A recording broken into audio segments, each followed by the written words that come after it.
तो बाजार में हलचल है। वॉरेन बफे ने S&P 500 ETF से पूरी तरह किया है एग्जिट। बैंकों में भी कटौती। क्या आने वाला है कोई बड़ा आर्थिक संकट या ये है बफे का अगला मास्टर स्ट्रोक? आइए पूरी तरह समझते हैं ये पूरी कहानी। नमस्कार, आप देख रहे हैं बिस्तक। मैं हूं आपके साथ अरुणिमा द्विवेदी। देखिए, दुनिया के सबसे सफल निवेशकों में से एक वॉरेन बफे और उनकी कंपनी बर्कशायर हैथवे जब भी कुछ करती है उसका असर पूरी दुनिया की इकोनॉमी और पूरे दुनिया के बाजारों पर होने लगता है। अब उन्होंने हाल ही में अपनी निवेश रणनीति में कुछ बड़े बदलाव कर दिए। इस बदलाव के तहत कंपनी ने दो प्रमुख S&P 500 ETF से पूरी तरह बाहर निकलने का फैसला ले लिया। इसके साथ ही उन्होंने बैंकिंग सेक्टर में भी अपनी हिस्सेदारी में भारी कटौती कर दी है।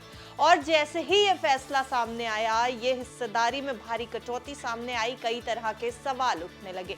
लेकिन पहले बात समझ लीजिए। बर्कशायर हैथवे ने वैनगार्ड S&P 500 ETF यानी VOO और SPDR 500 ETF ट्रस्ट यानी SPY से लगभग 22 मिलियन डॉलर की हिस्सेदारी को बेच दिया है। ये दोनों ETF S&P 500 इंडेक्स को ट्रैक करते हैं और इन्हें खुद वॉरेन बफे ने सालों से इंडिविजुअल निवेशकों के लिए एक बेहतरीन विकल्प बताया था। यहां पर सवाल ये लाजमी है कि जब बफे इस पर खुद भरोसा करते थे तो अब ये बिकवाली क्यों? हालांकि यह निवेश बर्कशायर की कुल पोर्टफोलियो वैल्यू का एक छोटा ही हिस्सा था, फिर भी इस फैसले ने मार्केट में हलचल जरूर मचाई। लेकिन एक्सपर्ट्स मानते हैं कि ये एक रूटीन पोर्टफोलियो बैलेंसिंग का हिस्सा है, ना कि किसी बड़ी आर्थिक गिरावट की भविष्यवाणी। क्योंकि वॉरेन बफे जब भी बेचते हैं तो सवाल उठने लगते हैं कि आखिर वॉरेन बफे जैसे दिग्गज निवेशक बेच क्यों रहे हैं? क्या कोई आर्थिक हलचल होने वाली है?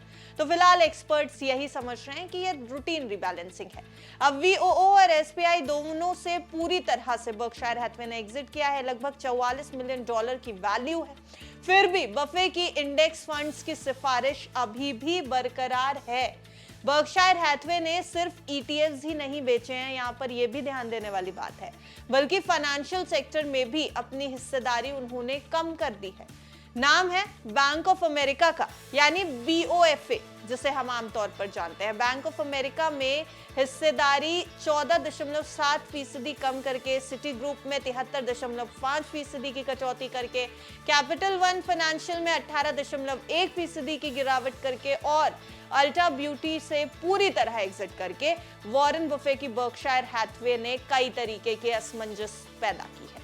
यह कटौती दिखा रही है कि बफे को मौजूदा आर्थिक अनिश्चितताओं के बीच फाइनेंशियल सेक्टर में थोड़ा तो जोखिम नजर आ रहा है। ETF और बैंकों से निकासी के ठीक उलट, ठीक विपरीत, बर्कशायर हैथवे ने एक बड़ी एंट्री भी की है।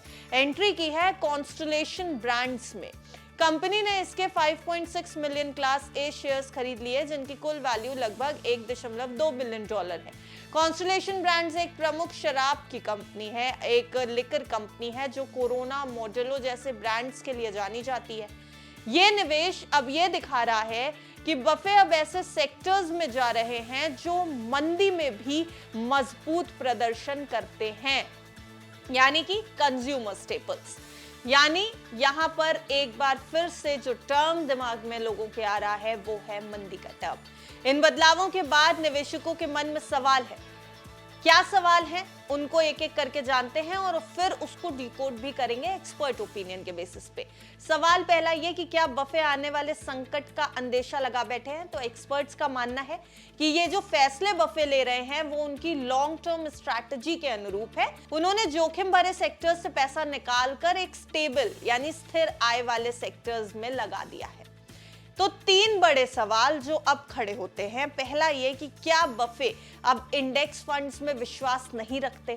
तो इसका जवाब है कि नहीं, उन्होंने सिर्फ पोर्टफोलियो को बैलेंस किया है। ऐसा कुछ नहीं है कि वो इंडेक्स फंड से हट गए हों या उनको अब उसमें विश्वास नहीं हो। इंडिविजुअल इन्वेस्टर्स के लिए बफे अब भी इंडेक्स फंड्स को बेस्ट ऑप्शन मानते हैं। अब दूसरा सवाल, क्या बफे को मंदी का डर सता रहा है? इसका कोई सीधा संकेत नहीं है, लेकिन उनका झुकाव अब डिफेंसिव सेक्टर्स की ओर जरूर बढ़ रहा है। ये बफे की एक रणनीति हो सकती है। तीसरा बड़ा सवाल कि क्या ये बफे की रणनीति में बड़ा बदलाव है? तो इसका भी एक्सपर्ट जवाब दे रहे हैं कि नहीं, ये उनके लॉन्ग टर्म थिंकिंग का ही हिस्सा है कि जोखिम कम करो और स्थिरता को बढ़ाओ, यानी रिस्क को थोड़ा सा कम करो और स्टेबिलिटी को, सर्टेनिटी को थोड़ा ज्यादा वैल्यू दो। तो कुल मिलाकर ये बदलाव पैनिक सेलिंग नहीं है, बल्कि एक सावधानी भरी रणनीति है। बफे का विश्वास इंडेक्स फंड्स में अभी भी कायम है। बैंकिंग सेक्टर की स्थिति पर चिंता जरूर उन्हें है, फाइनेंशियल्स को लेकर के चिंता जरूर दिखाई दे रही है, लेकिन कंज्यूमर स्टेपल्स को यहां पर बफे की तरफ से प्राथमिकता भी दी जा रही है। यानी वॉरेन बफे फिर दिखा रहे हैं, फिर उन्होंने एक बार ये दिखा दिया है कि क्यों उन्हें कहा जाता है निवेश का जादूगर। हर कदम सोची समझी रणनीति का हिस्सा होता है। लेकिन क्या आप अपने पोर्टफोलियो को इस नई सोच के हिसाब से अपडेट करते हैं? देखिए, वॉरेन बफे की कहानियां हम आपके सामने इसलिए लाते हैं ताकि कुछ ये समझने को मिल सके कि देश और दुनिया के दिग्गज निवेशक क्या कुछ कर रहे हैं अपने पोर्टफोलियो के साथ। फिर सवाल ये उठता है कि क्या आप अपने पोर्टफोलियो को समय समय पर रीबैलेंस करते हैं या नहीं करते हैं? आप अपने पोर्टफोलियोज को कैसे मैनेज करते हैं? कमेंट सेक्शन में जरूर बताइएगा। जाते जाते जरूरी जानकारी भी सुनते जाइए। ये पूरी रिपोर्ट आपके सामने महज जानकारी के तौर पे रखी गई है। बाजार में निवेश से पहले फाइनेंशियल एडवाइजर की राय बेहद जरूरी है। आप देखते रहिए विस्तार।